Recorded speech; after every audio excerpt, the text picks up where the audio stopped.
नमस्कार, मैं हूं मुस्कान ओझा। आप देख रहे हैं मनी 9। देश के मजदूरों और कर्मचारियों के लिए 21 नवंबर यानी कि शुक्रवार का दिन ऐतिहासिक साबित हुआ, जब यूनियन गवर्नमेंट ने भारत के पुराने और उलझे हुए लेबर लॉज को आसान बनाते हुए 29 कानून यानी 29 जो लॉज थे उनको मिला करके 4 नए जो लेबर कोड्स हैं उनको जारी किया है। और इसके साथ ही फिक्स टर्म एम्प्लॉयज़ के लिए एक ऐसी घोषणा कर दी है जो आने वाले समय में करोड़ों लोगों की जो नौकरी है उसको सुरक्षा और भविष्य की इकोनॉमिक स्टेबिलिटी को सीधे इम्पैक्ट कर सकता है।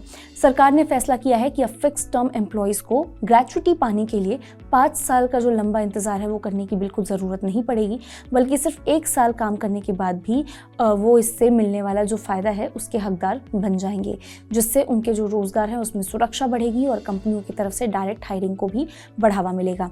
इस बड़े बदलाव का जो आधार है वो ये है कि फिक्स टर्म एम्प्लॉय वो कर्मचारी होता है जिसे किसी तय समय में कॉन्ट्रैक्ट पर रखा जाता है, यानी कि नौकरी की एक फिक्स पीरियड लिखी होती है, या फिर ये कह लीजिए कि किसी विशेष प्रोजेक्ट के पूरा होते ही कॉन्ट्रैक्ट जो है वो ख़त्म हो जाता है। अब पहले ऐसे कर्मचारी जो हैं वो ग्रेच्युटी पाने के हकदार तभी बनते थे जब वो पूरे 5 साल तक एक ही संगठन में लगातार काम कर लेते हैं। लेकिन प्रैक्टिकल दुनिया में बहुत बार क्या होता है कि प्रोजेक्ट्स का जो समय है वो छोटा होता है और फिक्स टर्म एम्प्लॉयज़ को 5 साल तक का जो समय है वो पूरा कर पाना लगभग इम्पॉसिबल हो जाता था, जिससे वो कभी भी ग्रेच्युटी जैसे जो इम्पोर्टेंट फ़ायदे हैं वहाँ तक पहुँच ही नहीं पाते थे। सरकार ने नए जो लेबर कोड्स हैं उसके ज़रिए इस असमानता को ख़त्म करने की जो कोशिश है वो यहाँ पे की है।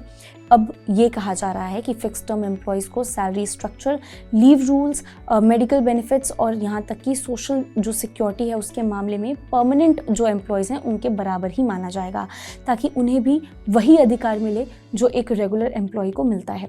ये जो कदम है इसलिए भी अहम है क्योंकि देश में जो गिग वर्कर्स हैं, प्लेटफॉर्म वर्कर्स हैं, माइग्रेंट वर्कर्स हैं, यानी जो माइग्रेंट लेबर्स होते हैं, इनफॉर्मल वर्कर्स हैं, यहाँ तक कि जो वुमेन एम्प्लॉयज़ हैं उनकी जो संख्या है अब वो लगातार धीरे धीरे बढ़ती हुई नजर आ रही है और उनकी सुरक्षा के लिए ऐसे मजबूत नियम बेहद ज़रूरी हैं।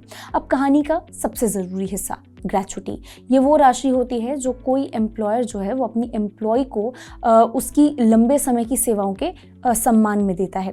पहले जो लोग हैं वो नौकरी छोड़ने के समय में ये चीज़ लेते थे, या फिर ये मान लीजिए कि रिटायरमेंट पर वो जो राशि है वो उनको मिलती थी, लेकिन इसके लिए 5 साल की जो नौकरी है वो कंपलसरी थी। नई व्यवस्था के अगर हिसाब से देखा जाए तो फिक्स टर्म एम्प्लॉयज़ को सिर्फ 1 जो साल की नौकरी है उसके बाद ही ग्रेच्युटी मिल सकेगी, यानी कि नौकरी का टेन्योर जो है वो छोटा होने के बावजूद उन्हें ये जो आर्थिक सुरक्षा है वो मिल सकती है। पहले सिर्फ लंबे समय तक एक ही कंपनी में काम करने वाले जो लोग हैं उनको ये मिलती थी। ग्रेच्युटी की कैलकुलेशन भी एक तय फॉर्मूले से ही होती है। क्या है वो तय फॉर्मूला? देखिए, last drawn salary multiply by 15/26 multiply by number of years of service. इसमें लास्ट ड्रॉन जो सैलरी है उसमें बेसिक पे और जो डीए होता है यानी डियरनेस अलाउंस जो है वो भी शामिल होता है। एग्जाम्पल के तौर पर अगर किसी कर्मचारी ने 5 साल नौकरी की हो और उसकी जो आखिरी बेसिक प्लस जो डीए सैलरी है वो 50,000 हो, तो ग्रेच्युटी इस पर निकलेगी 50,000 इंटू 15/26 इंटू 5 यानी कि 1,44,230 रुपीज़। ये जो फॉर्मूला है अब फिक्स टर्म जो एम्प्लॉयज़ हैं उन पर भी लागू होगा। बस फ़र्क इतना है कि उन्हें जो मिनिमम 5 साल का ये जो समय हुआ करता था उसकी जगह 1 साल ही उन्हें काम करना होगा। सरकार का ये मानना है कि इससे कंपनियां जो हैं वो कॉन्ट्रैक्ट वर्कर्स पर हाईली डिपेंडेंट रहने की बजाय डायरेक्ट हायरिंग बढ़ाएंगी।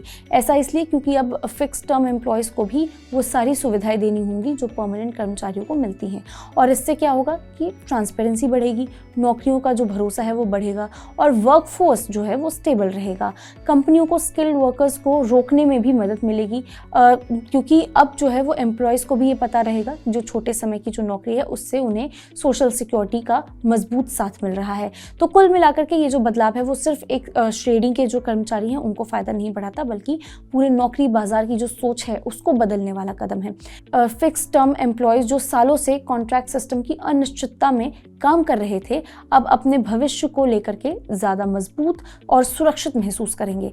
सरकार का ये जो सुधार है वो ये बताता है कि बदलते हुए समय में जॉब्स का जो नेचर है वो चाहे कॉन्ट्रैक्ट बेस्ड क्यों ना हो, पर एम्प्लॉय राइट्स और फाइनेंशियल सिक्योरिटी को किसी भी हालत में कम नहीं किया जा सकता। ये नया लेबर फ्रेमवर्क भारत की वर्कफोर्स को एक नए युग में ले जाने की तैयारी है, जहां छोटा टेन्योर, बड़ा हक और सुरक्षित भविष्य तीनों एक साथ चल सकेंगे। आप इस बारे में क्या सोचते हैं? आप हमें कमेंट करके ज़रूर बता सकते हैं। तब तक के लिए देखते रहिए मनी 9।